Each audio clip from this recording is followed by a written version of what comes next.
folks, and welcome back to my top 200 games of all time.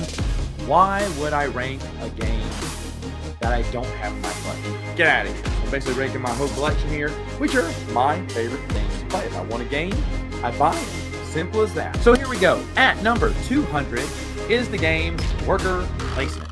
Yes, that's the game where you're working for a temp agency and you're just taking these employees with these stupid job titles and trying to get them employed by basically just gathering the resource cubes off of the player board, the main board, and then playing the card for victory points, which is money. It's kind of simple, straightforward worker placement game. Easy for gateway game for people who don't know anything about board games. It's so much fun, so colorful, super cheap. It's kind of playing on the words. The jobs are really stupid, like a hand model or a recliner tester or whatever, just all these dumb ones, but they're just so much fun. Sure, the artwork's not the best, but I just love this game. It's been in my collection for several years now. I'm just never going to get rid of it. Unfortunately, it's not going to be good enough to ever reach my top 100. I do love worker placement, but you can play, like with the expansion, I think you can play like 8 players. I'd never play 8 players in this game, but that would be kind of nuts. The game is just so much fun. I enjoy it every time it comes to the table. Unfortunately, it only comes to the table once a year. It's just one of those games that just don't get played as much as it should. But it is super fun. Check it out. Worker placement. And the expansion for it's called Cashing King. And I see that for like $2 or something. I mean, honestly, it's pennies on the dollars to get all this stuff. And it's really fun. All right. Number 199 is a very popular game. I see it in a lot of people's top 100s. And it's a good game. That's why it's in my top 200, Shakespeare. People are going, oh, I love Shakespeare. Yeah, you should like Shakespeare. It's a great game. I would never play without Backstage Pass. You've got to have the Backstage Pass. I will never play that game without it. The promo, I can't think of his name right now, but the promo card that comes with the art book, you don't need the art. I like the art, but I don't need an art book. But the Prospero, I think, is the promo card that comes with it. He's all right. He comes every once in a while. He's not super special. But I do love the game where you're trying to improve on your 3 acts of the show. You're trying to get set pieces built. You're trying to get all your people costume, and you're trying to drum up enough money to pay all your actors at the end of the game. It's a very low scoring game for that reason, but so much fun to play. I love this game. It doesn't get played as much. I used to play with a bunch of theater folk. Anyone who was on stage in theater with me back in the day, they'd come home, come to my house. We'd play board games all night.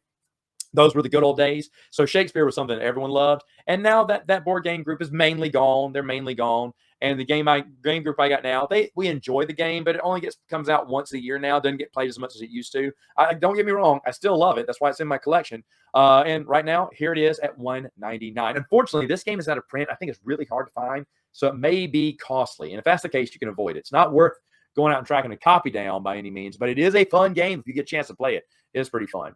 198 is Queen Games. Anyone who doesn't know me knows I have a soft spot for Queen Games. You can't see it, but down below, let's see, 1, 2, 3, 4 shelves, 4 or 5 shelves down below here, all Queen Games, all Queen Games. Queen Games, just sings to me at times. And I think this is the first of the Queen Games that I did purge a few Queen Games. They weren't immune to the purge, but this one definitely got to stay, and it is Maharani.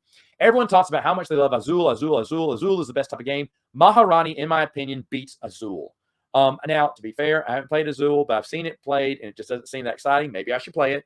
But when I got Maharani in, and I should mention this, you need to have the Queenies. Unfortunately, a lot of Queen games, they brought out these Queenies that came after the fact, and they're really hard. Some of them can be hard to track down.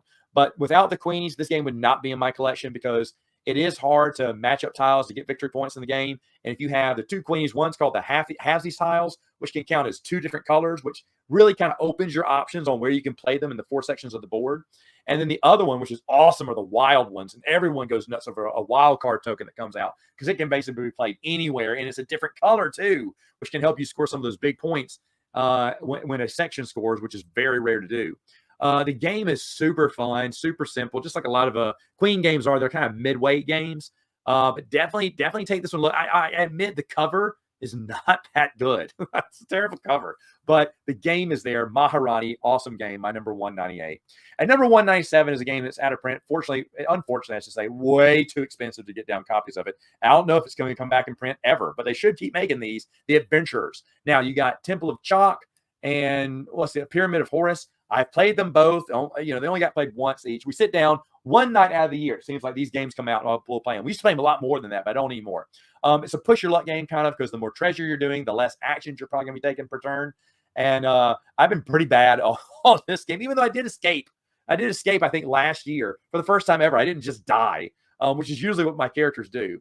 But this time I haven't even won one. Maybe even won a couple now. But I used to not be that good at the game, but I love the game. It's so much fun. The pieces look awesome. The artwork's great. The first one is probably the best. Temple of Chalk. It's like Indiana Jones, the board game. Really looks great. Pyramid of Horus is like the Mummy, the board game, which is also good as well. And I have fun with both of them. Like I said, we play both of them. I wish they keep doing more of these. They don't. And if I could find, they have some pre-painted minis. If I could find them at a decent price, I'd probably pull the trigger on them because I have the promo lady that she's pre-painted and she's the only one. There's nothing special about her, but people love to pick her because she's pre-painted and they think, oh, she's super special. No, nothing too special about her, but they all do have some special ability in their games that can help you out. But just a fun. Every man for himself as they gather as much treasure as they can, and it's risking. You're risking not escaping the temple or the pyramid by doing so. But it is a super fun game, and both games are different in contrast. They have the same principle, but the way you can play them are a little bit different too. So both of them are just super fun. They really need to be reprinted. My number 196 is the second game. I told you this last week. There are two games I traded away. I totally regretted them the moment I did that. It was Royal Palace and Aegisia. Aegisia, the Shifting Sands. This is the another game by Virginio Gigli. And I didn't know it at the time that he was one of my favorite designers. I enjoyed the game. I love the game. But for some reason, I traded this away with Royal Palace for some other game I do not recall. And immediately, that was those two games I just kept missing. I was like, oh, man. Now, thankfully, Aegisia is very easy to get a hold of. It's not that rare, so you can grab it at any time for a decent price, too. And so I did finally get a copy back in my collection. Played it once, shelved it. It didn't get played again. So there you go. But there's a reason then because I started getting tons of games in. So I started focusing on the new games, get the reviews up, and then the game just kind of lost its way. But it's in my collection, back where it belongs. It's such a fun game as you're moving, placing boats down the river, taking actions. You can't take every action there. You want to, but you can't. A lot of interesting strategies here. So super fun. Aegisia. My number 196. Well, number 195 is truly new in my collection. In fact, as of this video, I just played it last night. So probably should have rearranged it a little bit higher because Artifician is still a good game. You're playing these cards and you're moving your resources up a board, hopefully getting the two biggest resources. It won't always happen. I think, we all scored one or two big ones in the game. But as you're playing cards, you're getting points. As you're trying to buy and sell goods to play more cards, get more victory points to get these big, you're trying to build the Wizard or the Knight. Wizard can let you play extra cards to kind of ramp you up. The Knight will, both of them give you big points, but the Knight will also take someone else down by 4 points. One person in my gaming group just told me last night, he said, this is a top 10 game for him. He really was impressed. In fact, I think he went off to buy a copy. The copies are super cheap for this game. And I would say check out the review. Now I did add some cardboard coins to the game, because I felt that using the gems as coins as well as resources was too confusing. And I have tons of just extra bits I just pirated from other games years ago. And one of them was these cardboard coins. I'd upgraded it with metal coins, the other board game. So I didn't need the cardboard coins, but I didn't throw them away because sure enough, they came in handy because I use it for Artifician, and it just makes the game enjoyable. And they look like the little round Go coins that are on the symbols there. So Artifician, definitely worth it, 195. 194. Been in my collection for a few years, and Trogdor, the Burninator game, when it first came out, this is a co-op game that's actually really fun. My nephews, this is in their top 5, top 3, top 2. I don't know. This is one of their favorite games they love playing. Even though they don't really play that many games with me now, so we only get to play it once or twice this year. I can't remember. But it's a really fun game. Even if you don't know what Homestar Runner is and the whole joke of the game, I have some people who bought this game and absolutely love it who had no idea it was from an old Adobe Flash cartoon series back in the early 2000s. But it's such a smart co-op, too. As you're playing, you're trying to burninate the countryside, the peasants, the thatch roof cottages, which is from a song. And everything seems so weird, but the gameplay is there, man. And it's so much fun to play. And they just came out with an Expando deck last year. I didn't understand what it was for, but it's to bring peasants back from the void. And here's the problem with the only problem with the games I didn't really see was a problem. But if you burninate a peasant, you have a chance of, increasing your chances of winning, because he can run around the board for a little while, burning other places or setting other places on fire for you. However, he is out of the game completely when you do that, and that's a bad thing, because if ever you're out of peasants, Trogdor doesn't have any peasants on his Trogometer, then he's dead. So why would you get rid of one of the resources that could kill you eventually? You can't do that too many times or you'll die easily in the game. So no one really does torch a peasant until it's like, a last-ditch effort on the last round, or what's going to be the last round, because there's no way I can win unless I start burning peasants and try my luck.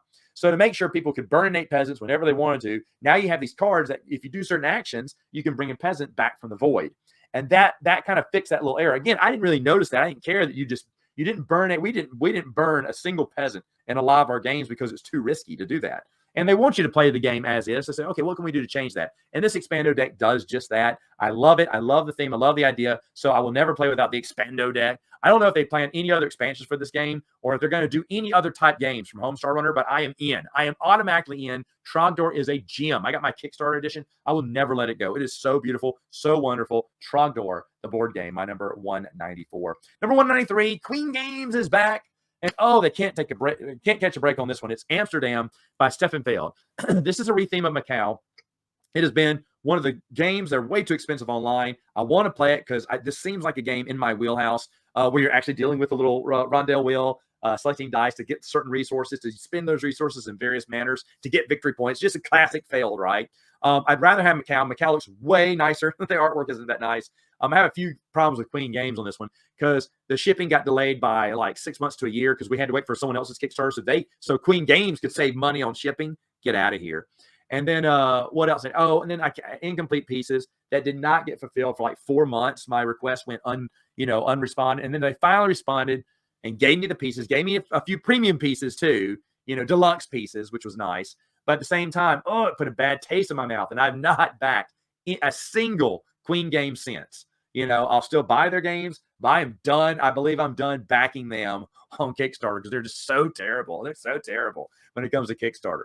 But Amsterdam's really fun. The problem with Amsterdam was at the very beginning of the year, this is one of the first games I got into maybe last year, I just had a bad taste in my mouth. The whole Kickstarter was just a mess. It was a disaster. We played the game. I didn't have pieces for one of the players.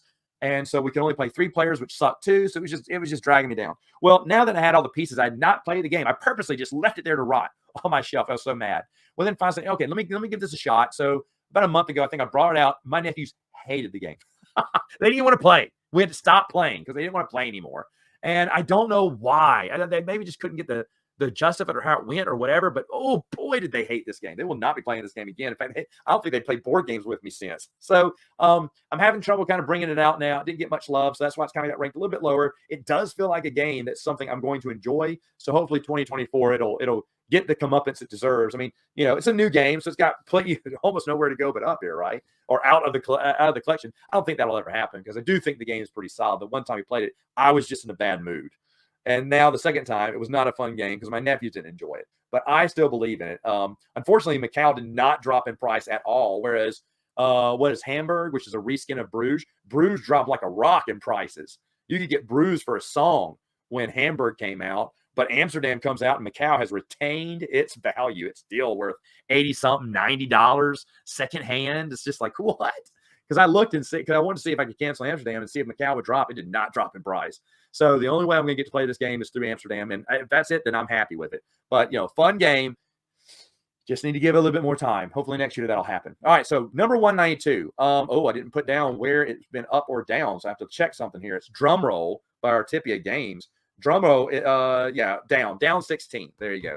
Unfortunately, down 16. So, games are going to go down as new games enter the collection.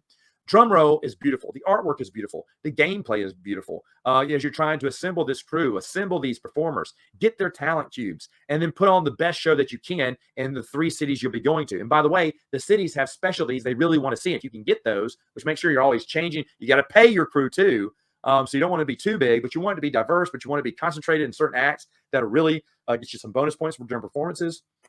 In a way, it's kind of simple worker placement, but there's a lot of management going on with your surrounding your circus, and you're trying to generate ticket funds. You can make sure that you pay your actors or your performers. But it's just beautiful. It's such a gorgeous game. Artipia Games still sells all the little extras that you can buy for this game, like the tent counters, which are a must because that's the way you can keep up with how much you need to pay at the end of each round.